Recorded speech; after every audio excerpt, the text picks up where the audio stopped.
গোটেই ৰাতিটো বাছতে পাৰ কৰি আমি ৬টা মানত শিলিগুৰি পাইছিলোঁ আৰু তাৰ পৰা ৬:৪০ নে ৪৫ত পানী টেংকি পালোঁ।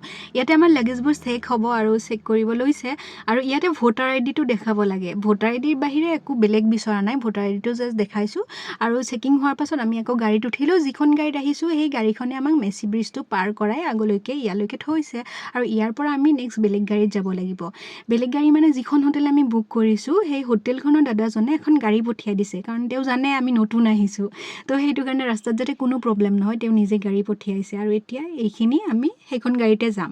এতিয়া আকৌ গাড়ীত উঠি মেলি আমাৰ যাত্ৰা আৰু আৰম্ভ হ'ল আৰু ইয়াৰ পৰা ৰাস্তাটো চিধা ৰাস্তাটো যিটো সেইটো ৰাস্তাত মানে কাম চলি আছে। তো ড্ৰাইভাৰ দাদাজনে ক'লে যে আমি ভিতৰৰ ৰাস্তা এটাৰে যাওঁ, ৰাস্তাটো ভাল যদিও দীঘলীয়া মানে ভাল।